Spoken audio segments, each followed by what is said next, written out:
the Football Pod on Off the Ball in partnership with AIB, proud sponsors of the Football, Hurling and Camogie All-Ireland Club Championships.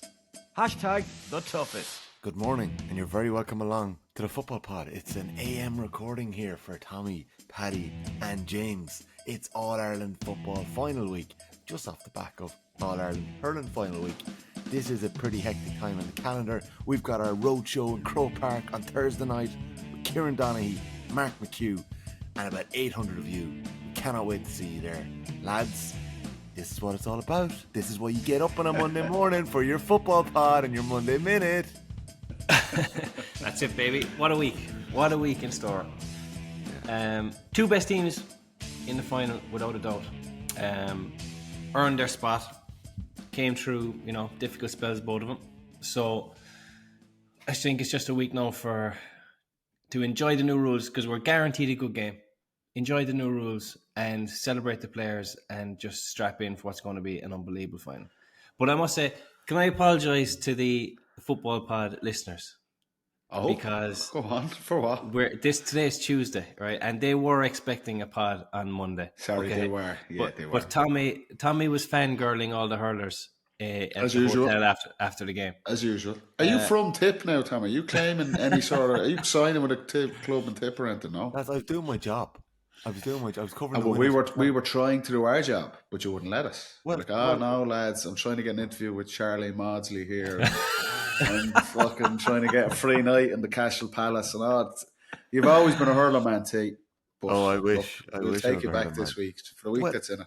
Well, James, are you trying to out me here for my Football Pod Instagram story at 3:00 yesterday when I put up our schedule for the week, hoping nobody would notice that I had to shift it to Tuesday? Is that what you're trying to do here? Tom, I think everyone noticed. Don't worry. I tell you what, the scruntal messages. The scruntal message. Lads, it's the biggest week of the year, and not a peep out of you. Yeah, because Tommy was in fucking turles like. You let the football listeners down this week, Tommy. There's no doubt about that. But I think you let yourself down, Tommy. I think you let yourself down, which is the worst thing. And the 1 week as well, of all weeks, All-Ireland football final weekend. Sad, isn't it? About me. It's not about me. Okay, it isn't about me. You know that. It's about the pod and collectively as a team. We couldn't make it happen. We had a small window on Monday between the homecoming and the hotel. But this week, we've got the Football Pod on Tuesday, Bumper Pod. We have got our roadshow Thursday night. If you can't make it in the room, it'll be available Friday. And then on Sunday, we'll all be in Croke Park for Donegal-Kerry, the All-Ireland final. Paddy, are you buying James's little soliloquy there, like Hamlet at the start of the show, when he's saying, let's all just enjoy the football. It doesn't really matter who wins. I never said no, he's nervous. And he didn't say that specifically. It was very diplomatic there, the two best teams and all that stuff. But no, I tend to agree, I have to say. We don't get many predictions right. We definitely didn't get the fucking hurling prediction right again at the weekend. But at the start of the season, we felt Donegal would be right in the mix. And to be fair, they've been very consistent, winning the Ulster Championship and just ticking a lot of boxes along the way. We thought the rules would absolutely suit a team like Kerry with the skill level and the natural way that they want to play. Took them a while to get going, but again, as Kerry tend to do, when push comes to shove and the chips are down, they can deliver in Croke Park, and their last two performances have set this up. If you'd have said this game 3 months ago would be the All-Ireland final, I would be heavily leaning towards Donegal, but you can't get away from Kerry's. Yeah, I think so. I mean, this might have been the malaise that, the Munster Championship is basically a load of shit, and Kerry could just cruise through that, and there was a flatness around them. Then only, what is it, 6 or 7 weeks ago, that performance against Meath and Tullamore, and I know Jack O'Connor's bit back at that, but you just think a team that's going to win the All-Ireland, I get there's ups and downs in the season, but they wouldn't put in a performance of that, how bad that was. But to be fair to them, when their backs are to the wall, as Kerry normally do, they've come out swinging, and the performances against Armagh and Tyrone. The most impressive thing for me over those two outings was the intensity Kerry got to without the ball. And it was just a big question mark I always had around. I'm sure Kerry fans are rolling their eyes about that middle third, particularly Dermot O'Connor being missing, and thought when teams really go at Kerry, We know they've the skills, but do they have the athleticism and the physicality and the aggression around the middle third? And I think we've seen that in spades to take out Tyrone and Armagh. And the other thing, and this is, I think both teams have shown this, which is key to why they're both in the final.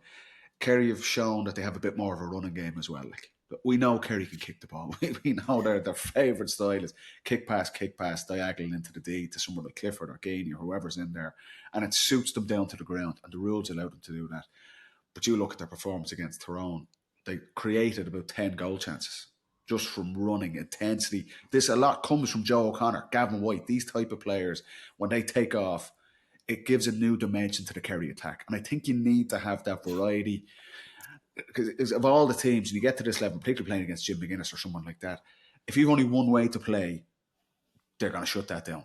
By hook or by crook, they'll figure out something to close that down. We've seen the poor Cork hurlers fell into that trap on Sunday. And Donegal on the other side, we have been crying out, Jimmy, and on this show, last couple of seasons, why would they not just try and kick the ball a little bit more? I know they're brilliant running the ball, but what we've seen at stages in the Ulster final against Armagh, I'm sure Kieran Donoghue will talk about this on Thursday night at the show, against Monaghan in the second half, and again the last day against Meath, using Murphy inside and delivering a kick pass. We know Donegal have the best running game in the country, but they can kick the ball inside now as well and use Murphy as a pivot. And that variety, having two different ways to attack, I think both teams have shown that as the championships progressed. And it just makes you a hell of a lot harder to stop. And that's why it sets up, like, genuinely, it doesn't need much build-up, this final, but I think it is going to be an exceptional game. Yeah. Like, I honestly, if this final was on last year or the year before, we would, under it all, be thinking, this could be a bit of a damp squib. Like, we're not sure exactly how this game is going to plan out. But I am 100% fully expecting fireworks here. Like, I think that it's going to be a high scoring game where you can't actually waste an attack because Donegal are so efficient. Even if you go back to the game in Killarney in the league, now Kerry only had half January, probably, is it? Yeah, but Donegal didn't have first many. games, yeah. But Patton put on an exhibition that day.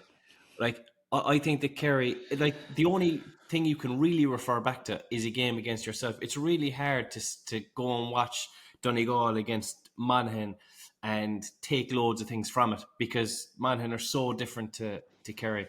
But like, if Kerry go back to that National League game in January, Patton was outstanding. Every kick out was so quick down and he just bombed it miles down to the wings and caught Kerry out on attacks when they committed too many bodies forward. So at the moment, I think the Kerry have been really flooding bodies into the attack. They've been pushing their midfielders into the full forward line. Half back line is gone. But if you score like that or kick a wide like that now, Patton is sprinting out, ball down, and it is gone. And it's like a counter-attack from score under Patton because he can be so influential. So Kerry just have to be very careful with that because I think Patton's going to have a big say in this one. And then, of course, there's so many matchups. Like, if you're at Donegal, where do you start? Do you start with Clifford and then move back to Shawnee and Paddy? Then you're looking at Dylan Gainey or Paul Gainey, and Joe O'Connor needs to be marked. And on the other side, the Kerry start with Michael Murphy, and then you're thinking they need someone for Langan.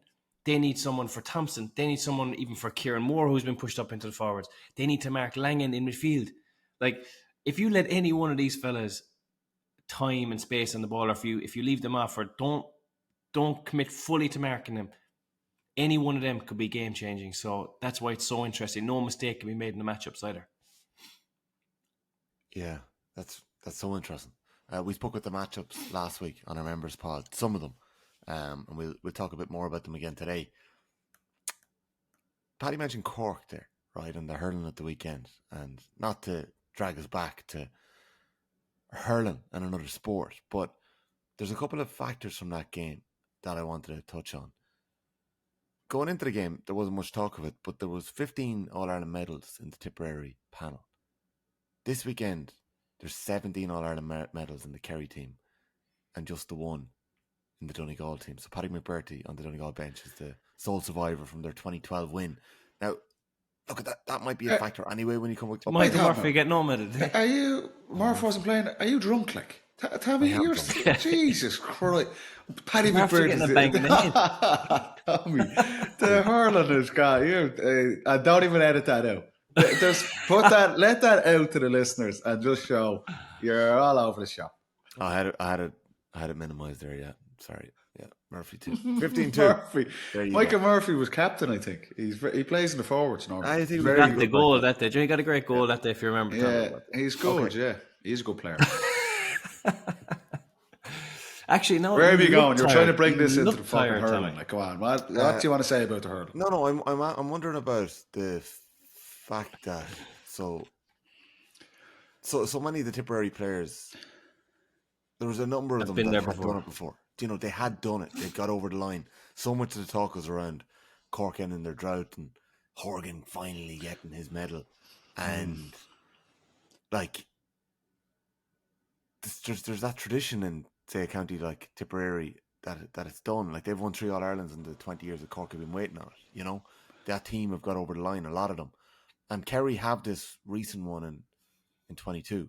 You know, I just wonder how much of an impact something like that has when it gets to it.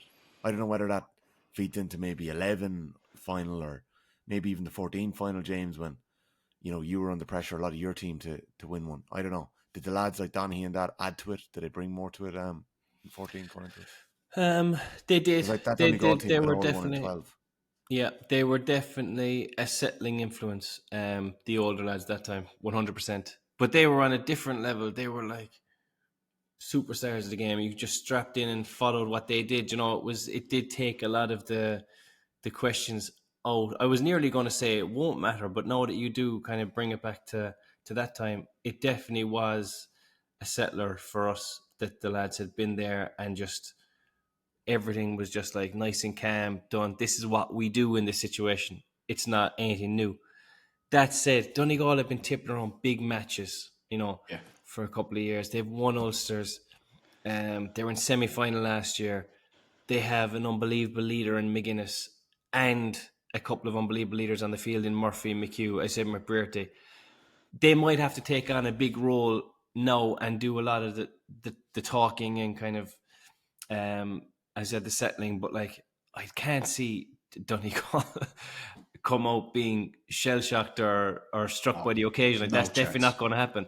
But at the same time, it still is a nice reassurance for a team that's been there before to know, right, I was here before, I delivered, this is what I did, this was my pattern, this is my routine. I know that I'm going to be fine here. It does take some of the question marks out of there, but is it going to be a downside for Donegal? I don't think so. If anything, I think that Donegal would be treating this like, we haven't been to a final since 2014. I am going to take this chance with all my life. I'm going to grab it with 2 hands. I'm not going to let this go. I think that is nearly how Donegal need to spin it and play it positively. And I think they will. And I think they're not going to let this chance just pass them by on a lack of experience. That's definitely not going to be the case. I don't see that being a factor with either of these teams. You look, because of the coaches. You've got, like, Jack O'Connor has been there, done it, the good, the bad, the ugly. He's seen everything. Yeah.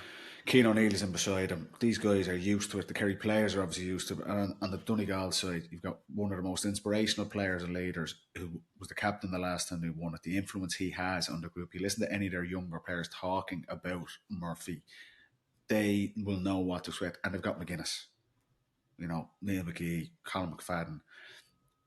They will be prepared for this. They're one of the most prepared teams for every situation and every eventuality in the game. I don't see, and I think both teams are too good for this. They're beyond this. I don't see anyone freezing here or having too much of an influence, because the experience in their overall group between their managers and coaches, I don't see it being a factor. The one takeaway that I would say from the hurling on Sunday, and it comes up time and again with All Ireland finals, is all the pre-match talk, and we're guilty of this, and we'll chat about it on Thursday. It rarely goes to script. And the talk, and it's fascinating that the Clifford and Michael Murphy, these two icons of the game, what's going to happen here? And, you know, the Cork full forward line are going to do X, Y, and Z on Sunday in the hurling. They didn't get a sniff for the home match. It's just, we keep All Ireland finals. It's other guys. There's so much focus on certain players. We're talking about matchups. Some of those matches might even happen, and it's usually an unheralded an unheralded player who rises to the occasion, pulls something out of the bag, a performance for the lifetime, or in Tipp's case from the weekend, just an unbelievable team desire and performance where they just steamroll an opposition. And that could happen on Sunday. We're saying this is going to be a game for the ages, and I agree with you, Jimmy. I hope, and I think it will, as a neutral. I'm unbelievably looking forward to it. No skin in the game. But this could be a blowout for either team as well. You just don't know with an All-Ireland final, and it's just, history will tell us it's usually something off the wall happens, what we're not expecting. And the only exception to that really in recent times was the 22 final, as we said last week, where it was Shane Walsh and David Clifford in the shootout. And that was spectacular to watch. But that's so rare that the two marquee guys do actually deliver to the highest level on the biggest day. It was exceptional, and I'd love to see it if it is Murphy and Clifford in a shootout at the weekend. But don't be surprised if this is there's a couple of curveballs in here. Yeah. Apologies to Michael Murphy for forgetting that he existed in that moment there. Michael Murphy, like, how did you miss T? Have you heard of David Clifford? Paddy, give me a break, Paddy. I'm on about 2 hours sleep here. So are we. Me and Jimmy are on 2 hours sleep as well. Yeah, no, you're right. You're fair. Just on Michael Murphy, now that I've remembered he existed. Both these teams were in All-Ireland semi-finals last year and they fell short. When we look at Donegal's defeat, Paddy McBurty kicks them level. I'm looking back at my notes here in the 47th minute of the game last quarter, year. Yeah. It's a free that Owen Gallagher won, taking on John Maher. 47th minute, 14 points to 111. Donegal miss 9 of their next 10 shots. They drop 4 short to kick. Unlike them, yeah. 5 wide. One in particular, Michael Langan kicks her only point. It would have been a 2-pointer. It was his fourth of the game to get them to 15 points and level the game again in the 68th minute. And in the 62nd minute, Oisín Gallen misses a free off his right. I don't know if you remember it. Around the 21. Galway go on and kick the next 2 scores to win that game by 2 points. So, how much have Donegal improved since that moment last year? Obviously, they've beefed out their panel. They've brought back a couple of players, not just Michael Murphy, who've come back and helped out with the 26 or just trying to run it. But the Murphy factor, even that free on the 21 on the right, I'm sure he would have been taking that maybe with 10 minutes to go. Even though Gannon was an all-star last year, we know his talent. We saw what he's done in the last little while. But it wasn't just him who missed. Kieran Thompson missed 2 shots. Darragh Wheel missed 2 shots. Kieran Moore gets overturned in an attack. He kicks a wide in the last 10 minutes of that game. Paddy Mogan kicks a wide late on. Have Donegal improved an awful lot more than maybe Kerry have in that spell, in that last 12 months? Well, again, there's an asterisk over this because it's a new game with the new rules, right? So park that aside first of all. We don't know if Donegal are better yet because they got to the semi-final, but they got to the semi-final last year, right? They won Ulster. They won Ulster again this year. They got to semi-final last year, but this year they've beaten, Monaghan and Meath in the quarterfinal and semi-final. Okay, not exactly the most outrageously toughest route. Okay, I think that this game is where we really see Murphy's addition, because every attack is going to be so valuable. Every kick out is going to be so important. He's going to be competing for them. Every little bit of information, every free, everything is 10 times the value. So, okay, we've known from the start of the year, even from the National League, they were, steamrolling the National League. They looked brilliant. But the only way to know how much better they are is from Sunday. Because I don't care what anyone says, you can't judge them on the Meath game. And even the Monaghan game, they didn't play well in the first half. Fair enough, they were fantastic in the second half. They didn't play well in the first half. So I am fully expecting to see the best version of Donegal on Sunday. And then we will see exactly how much they've improved.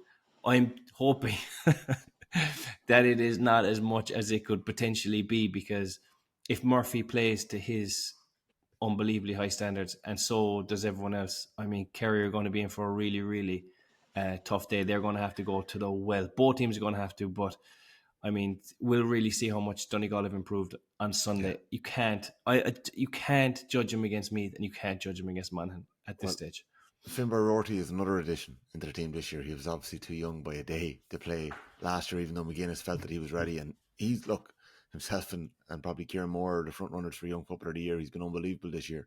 So that's two big additions, Paddy. Just look where they came from as well. Like McGuinness's first year, he took over after the prior year they were relegated. They were in Division 2. They had the trouble or off the pitch, Paddy Carr getting the job and then stepping away and trying to find the manager and trying to entice McGuinness back. Donegal football only 2 years ago was in a really bad place. And we were on this show talking about the kind of chaotic nature of everything that was happening there, and a fear that, having been at the top table of Ulster for a decade, really, they seem to have missed the boat completely. They probably should have won more or Declan Bonner than they did. And you just felt Murphy was gone. He's not coming back. And there was just, are Donegal going to regress to where they were in the noughties nearly, where they're just not a factor anymore. And what McGuinness has done, we knew he'd have an impact. Murphy coming back is a cherry on top, but you felt this Donegal team was on a journey. The O'Donnells, McHugh, all these guys, newer, younger players, like you said, Kieran Moore, Rorty, haven't had underage success or anything, but you can see there's talented players coming through, and McGuinness has been able to harness everything around that, as probably only he can in Donegal. And the improvement straight away to, win the Division 2, get back to the big table, win the Ulster Championship, unbelievable. You still felt that they'd be a bit short, and that's the case. Galway just managed that final quarter last year a little bit better, a little bit more experienced than where Donegal were at, but you felt they were going to be a serious factor in this year's championship. Didn't know if the rules would impact them that much, just with the way they play, particularly like in terms of how they shut down opposition. But then Murphy coming back in is just you can't get away from the boost that gives that entire operation to have him in there.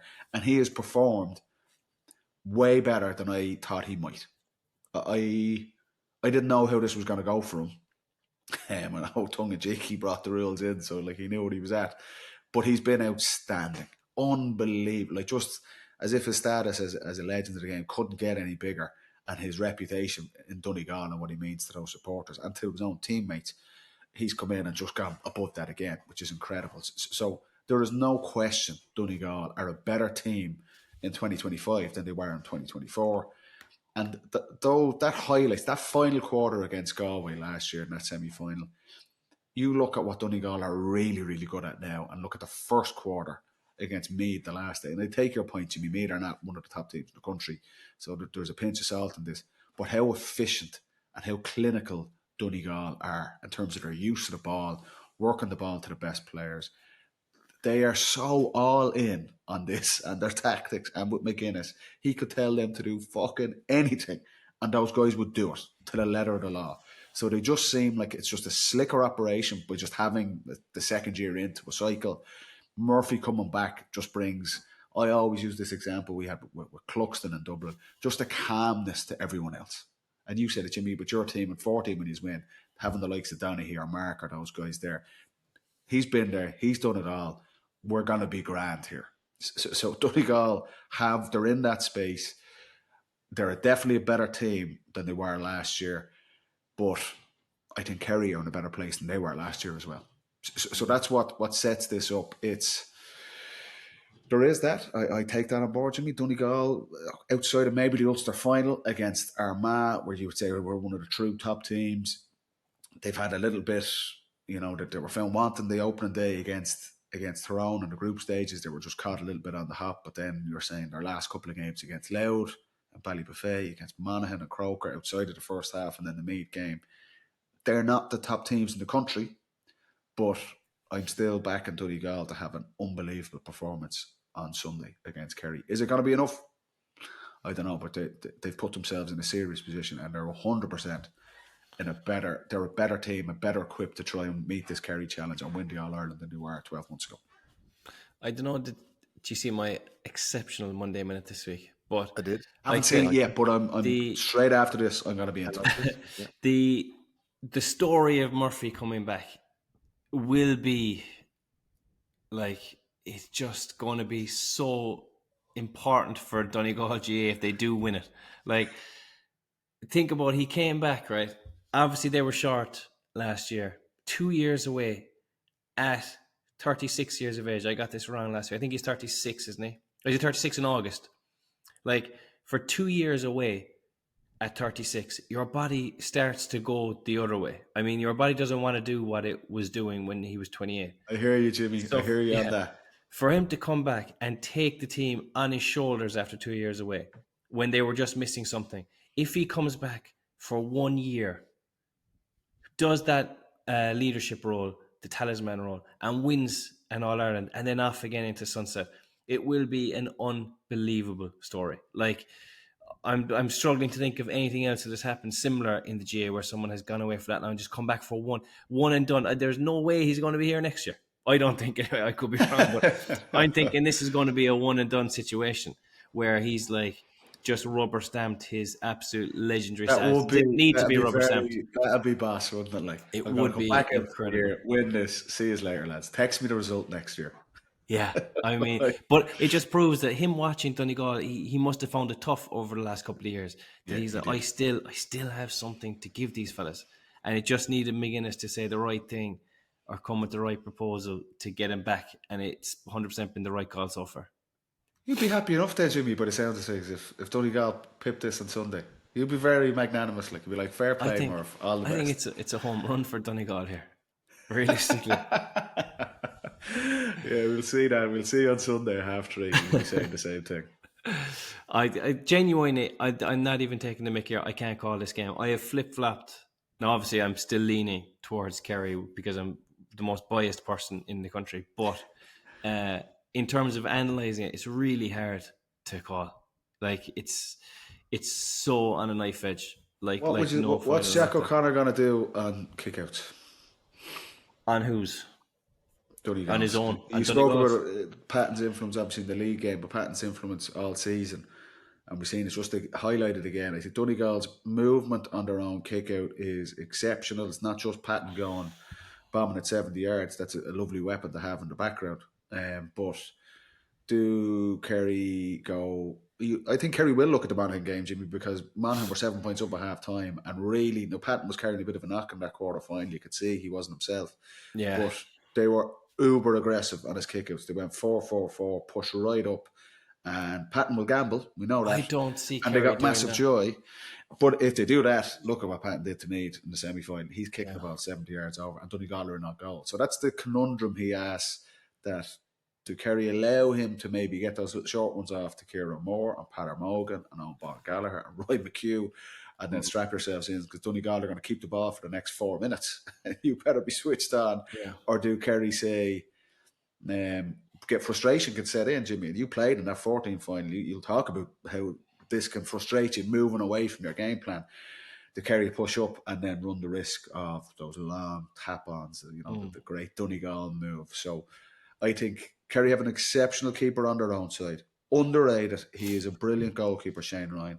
But I think the Patton question and what Kerry do at different stages, and Cian O'Neill will be critical in this. He's one of the best in the business.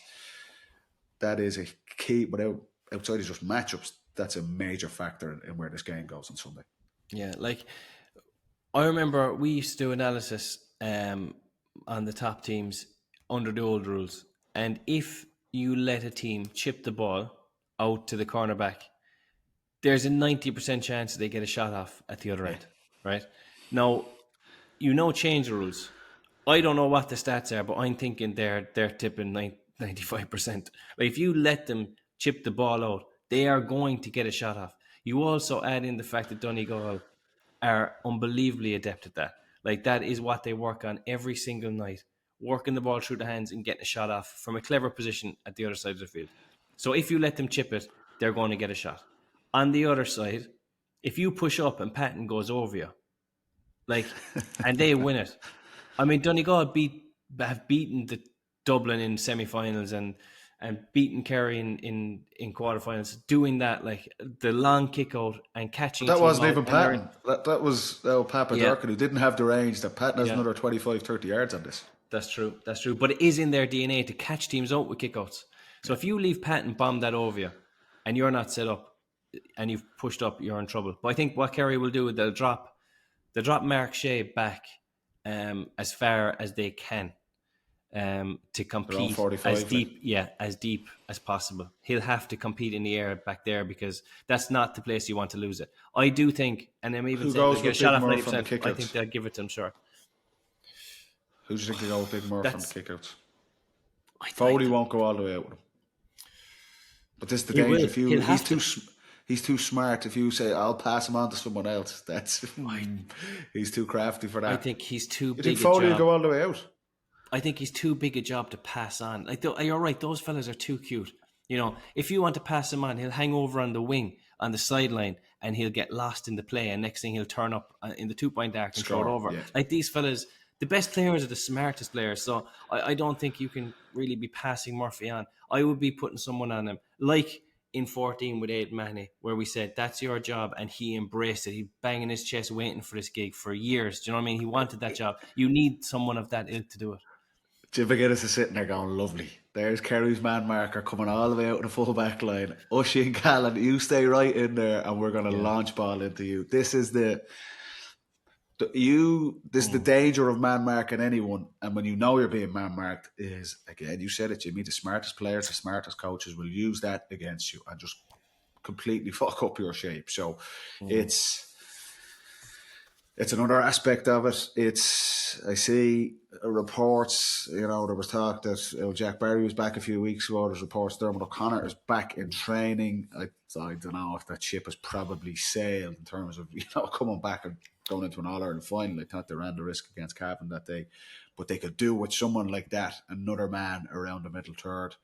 Joe O'Connor. What do Kerry just say? We don't want Joe O'Connor marking anyone. We just want you to get on the ball and be as disruptive as you can. But that's they need Joe and Langan. Langan needs to be. Is Joe's game shutting down someone else, or is he best when he's just let off the leash like Michael Dare McCauley with us? Just get the ball and just cause absolute havoc. We've seen it again against Tyrone. He's thriving, and this is unlike Kerry. I thought they were missing a player like this where when the game is chaotic and it's broken, he's a game changer. Mm-hmm. So do you take that away from his game? And for the last 2 weeks, Jack and Cian O'Neill are sitting down going, here's all Michael Langan's clicks. We want you to man mark him and take him out of the game. I think you're taking a massive part away from what Joe O'Connor's good at. So, but I agree, Langan needs to be stopped. So who do Kerry, if it's not Joe O'Connor, who do they put on him? So it's if you're not, you talk your way in circles with this one, lads. You would, but if you're not tuned in on Langan, he could genuinely kick 3 2-pointers on a spin. Yeah, and next thing, you could be 5 points down to Donegal. You're not getting that back. You need to be ahead against Donegal because their game management is going to be so good. If you let that lead go, I think this will be Kerry will try and go tight on everyone first half and maybe play more ball in the second half. But they need to make sure they're in the game come the second. I'm not saying Donegal are going to pull away that much, but I'm saying you can't leave them build up a lead. They have so many 2-point shooters. Murphy, Thompson, Langan, McPherty maybe if he comes on. Oisin Gallen maybe. McHugh's had a few efforts. Gallen will stay close to go. Yeah. Gallen won't be outside the arc. Yeah. I'd be expecting a couple of changes from the semi-final teams. I think on both sides. I think we're going to see Keelan McGonigal back. I think McGonigal is going to start in that Donegal half-back line instead of Keelan McColgan. And from the Kerry side of things, I just can't get away from what I put to you on Thursday. I think they need more forwards, attacking forwards, starting. I get the middle third element of it, but I think you cannot afford to allow Donegal go zone and cheat off your, say, defenders or midfielders playing in the half-forward line. I think Paul Ganey has to start this. I agree with Ganey. I think Ganey should start. But if Ganey starts, you're taking out another out now forward. It's not like you're putting a wing forward. No, you're not. I don't know if you have to. What about Graham O'Sullivan going from 12 to man marking Langan? What about that, man? That to me is something that could work. It is, but that's ripping. Graham has been unbelievable wing forward since we fit Croke Park. There's no way they're going to put him in midfield. Up at 3 in Fitzgerald Stadium, and I've seen it. No, it's only McGuinness's groomsmen that do that. No yeah, way. I don't know. I just wonder, could we see maybe a Sean O'Brien slipping out, Graham dropping back, and Paul Ganey slipping into that front six? I don't think Kerry are going to mess around with too much with 2 weeks, between the semi-final and the final. I think they have what they have. They're going with it. I can't see a major tactical change by anyone. That would be a huge step. Yeah. I do think Paul Ganey will start though. I think he should. I think he absolutely should. Okay. I think we'd all like to see Paul on, but you want to see these fellas on the pitch in the key moment, because even against Armagh last year, Kerry made a couple of mistakes late on in normal time, where the game was still there to be won, even though it had gone to pot for 10 15 minutes. The game was still there to be won, and just a couple of poor decisions and shot selection. If the ball's in Paul Ganey's hands there, it's the right decision. Yeah, But Jimmy, if you're Jim Paddy, McGuinness, I got to take a break, Paddy. Go on. You are listening to the Football Pod, brought to you every week thanks to AIB, proud sponsors of the Senior Football Championship. Check out #the toughest for more. Going to come back after the break with a couple of questions. Paddy's put together a combined Donegal 15. James is going to pick it apart. Donegal-Kerry 15. Owen Campbell wants to know which seed is going to have the All-Ireland tickets under it at the Roadshow on Thursday night. 1A. AIB do have a pair of All-Ireland football final tickets that are going to be given away, and no, there'll be no envelopes under the seats. The Brains Trust in the background are coming up with a new mechanic. I haven't been told. Oh, really? Not just pulling raffle tickets out of the Sam Maguire. No. Okay. Oh, that was last year. Boys, we'll be back in just a moment.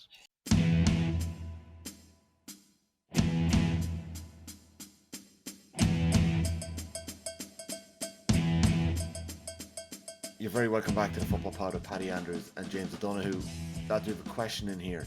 I'll get the name in a second, but I remember the question. What is your favourite part of All-Ireland final week apart from the match itself? That's from Joe McCartney. As when we were playing, baby. Or now? I think he means when you're a player. When you're a player. When it was over, the end. You are right about Thursday night. Now, yeah, Thursday's good. The day itself, like you were in obviously on Sunday at the Hurling, Tommy. It's getting in around Croker early is class. But as a player, when you're a player, you ignore all of that. That is all completely right. Apart from the game, honestly, when it's over, final whistle. Yeah, it's not that enjoyable. I don't know from Jimmy your own experience, but it's there's so much on the line. It's just about you're trying to block out all the other stuff that goes around it, the build up to it. And this is when we were playing, it was a 3-week build up to it. So I'd say players are really happy enough now that's really only this week it comes into focus. But it was just laser focus, trying to do your job, trying to perform, and just deliver on the day. The best part of it, honestly, from my experience, was when final whistle goes and it's relief, and then it's magic. It's the best of the best for the next couple of weeks after it. But do you not even think, reflecting on that, is there not an element of, and like Tommy Walsh was talking about it, that he was so serious and so wound in his early All-Ireland finals that he learned to just, I'm not saying relax, because he definitely didn't say relax, but enjoy the moments after the warm-up before the final. Yeah, and he maybe him in a little bit. Like he just, I think he tweaked his maybe approach a little bit in say the parade and the presidential. Yeah, you're trying to embrace it more. I do get that, and that makes total sense. But no, from my own perspective, Jimmy, you might be different. It was just, and the way our kind of group operated, it was just perform.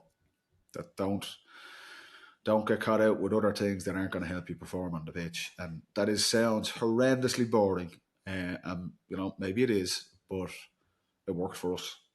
And we ended up, that was this thing for 9 or 10 months, be a monk, and then for 3 months you can be Mick Jagger afterwards. And that was it. You win the game and you can relax and enjoy and embrace everything with your family and your supporters and your teammates. And it's special. I keep saying, this is the pinnacle of the game. This is everything any young lad or girl grows up trying to do, is trying to win an All-Ireland. So I get what Tommy Walsh is saying, but my favourite part as a player, as sad as this sounds, is probably when the job was done and we won. Yeah, I'm sure Tommy's was the same. James, do you want to answer that, or will I ask you Eddie Friel's question? Ask me Eddie Freer's question. Secret question. Eddie Friel wants to know, how will Kerry handle Donegal's running power and their spread of scores? He reckons Donegal by 3. They do have a spread of scorers that are Is he from Donegal, this guy? I think with the surname 83, I think so, yeah. Racking up at multiple points. So not just one score. They're getting 2 scores a game. Yeah. But that is definitely a major concern for Kerry. That Donegal will be hitting the low 20 point mark. Not at their ease, but like as almost a guaranteed.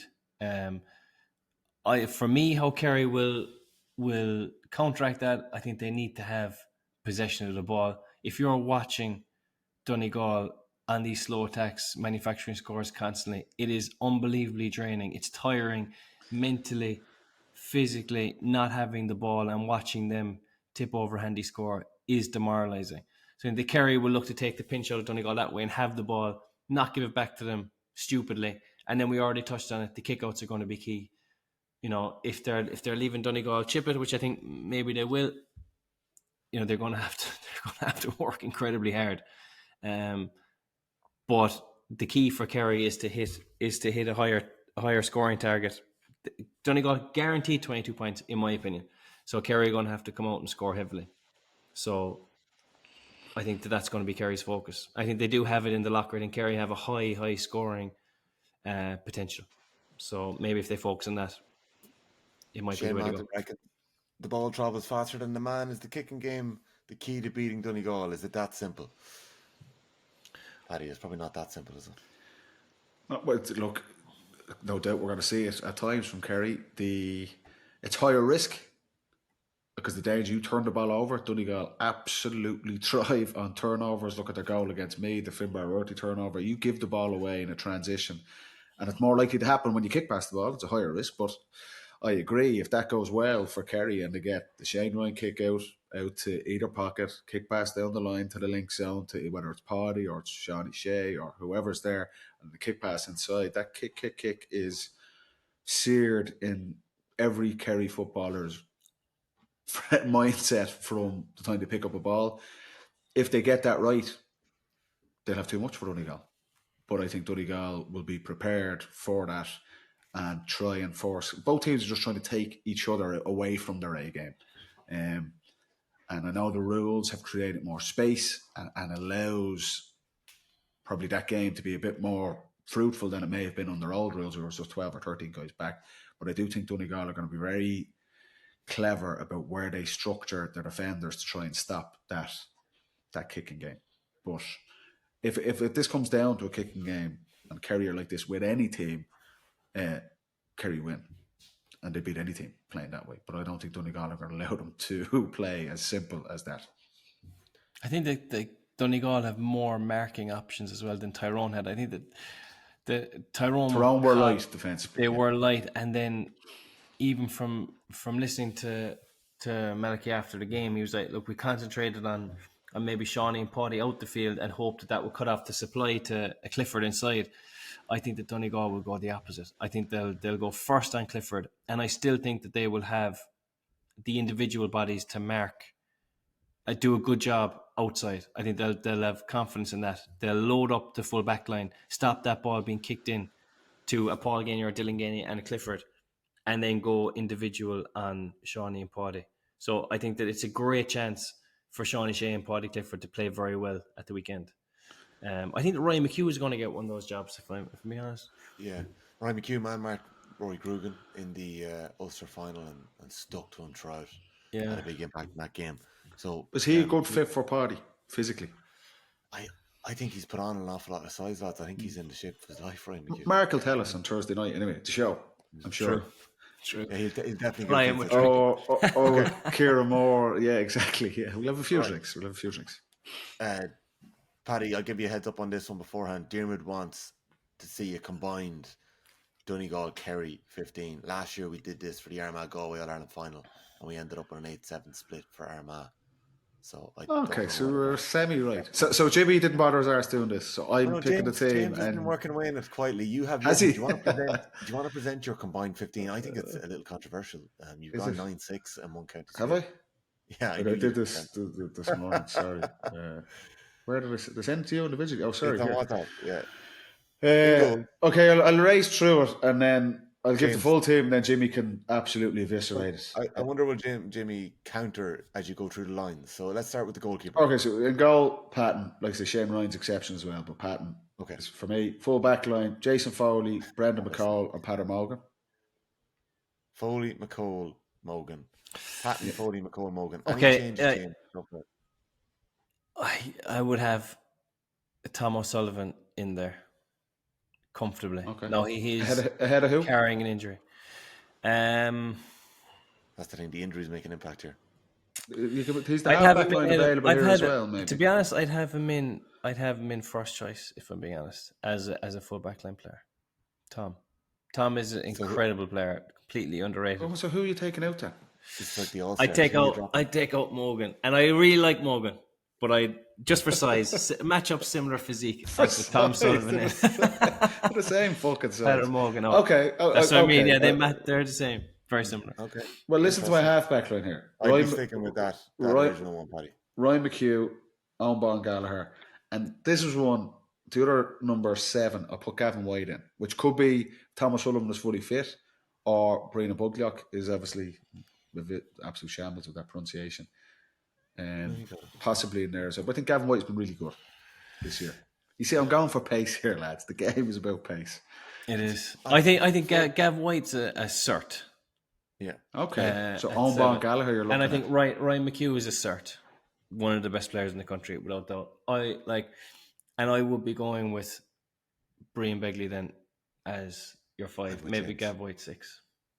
I have the same half back line there, James. I have to say, Owen Gallagher is essential to Donegal, but if McGonigal starts at the weekend, he's probably their main 6. So Bon Gallagher's probably shifting over to 7. Okay. Well, listen, we'll agree to disagree. I've gone for Breen as well. Midfield's a bit of a slam dunk, lads. Dermot O'Connor and Michael Langan. No? You see, if McGonigal's fit, McGonigal starts in this team.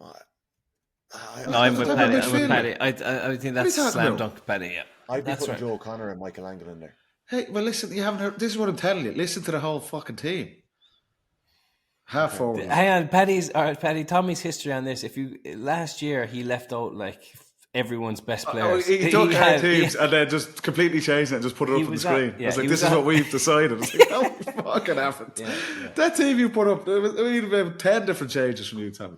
But anyway, Dermot O'Connor and Michael Langan, I would have thought. I'm happy with that, yeah. Uncontroversial line. Is Dermot going to play? We're talking about the teams at the weekend. No, Dermot's going to be on the panel. Do you reckon? I think he'll be. Like, the thing is with a shoulder. Now, I don't know, but... Do they risk him again, though, Jimmy? The Cavan one was such a disaster. Yeah, he's had a good couple of weeks since then. And he actually played... He didn't come back to play the Cavan game. He played the Roscommon game with the shoulder injury and got through it. And I know myself from the shoulder that the more times you do it, this is the worst advice ever, but the less painful it actually becomes. You know, with dislocating your shoulder, you can almost manage it more after the second and third time dislocating. The first time is the worst pain you can imagine. You had to retire at 26 because of the shoulders. You can't even lift your arm up there. Like, that's why your golf swing is so shit. Like, it's all the hips, the golf swing, man. Okay, that's interesting. So Dermot O'Connor has had a good couple of weeks behind him. Have you been up the tree? I don't know if he has a good couple of weeks behind him, but I mean, in terms of the shoulder settling down, I would be shocked if it wasn't settled down. It's just a matter then if they're going to risk him. But I think for an All-Ireland final against Donegal, how many of these moments are you going to have? You strap him up and you get out there, baby. I think that he's going to be on the panel. All right, Joe Brawley, next line. Joe O'Connor, because I know what's in your line. Go on. Joe O'Connor, Paddy Clifford, and Kieran Moore. What's happening? What's the big reaction? How is Sean O'Shea not in your half forward line? Have you heard my full forward line? Yeah, I would put Sean in the full forward line. I'm happy with Joe, Paddy, and Kieran Moore. Joe is a cert, Paddy's a cert. Kieran Moore's a shirt. Kieran Moore has been unbelievable this year. Now, he has been playing 5 and 7 as well. But he has to go somewhere. I'm putting him 12, yeah. I'm happy. That guy's going to be one of the superstars of Gaelic football. You don't want to hear my line, do you? No, we're good. Full forward line. Hurling line.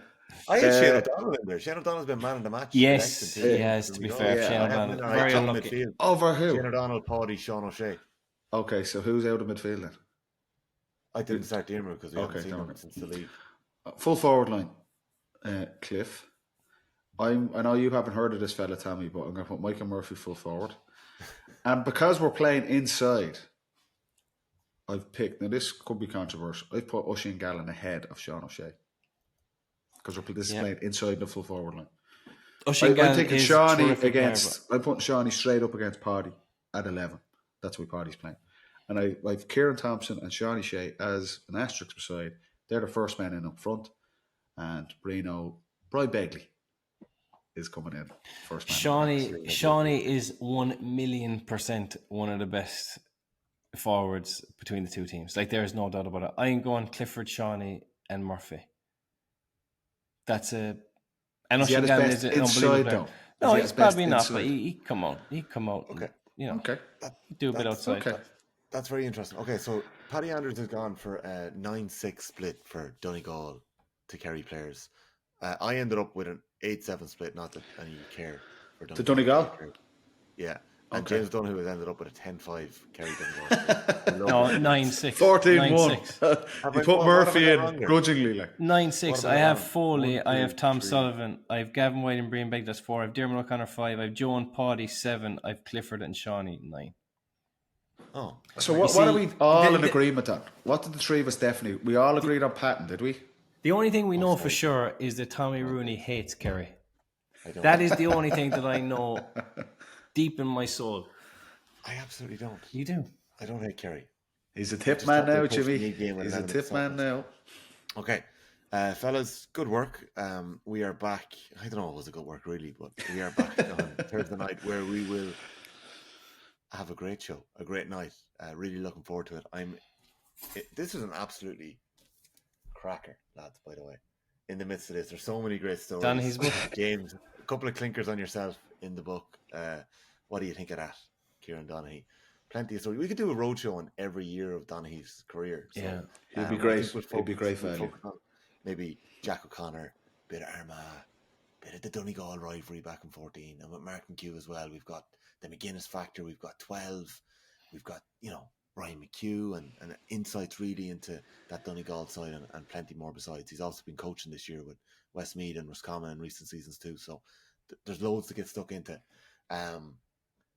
Looking forward to catching up then. We've been asked to put together our All-Stars team before the All-Ireland final.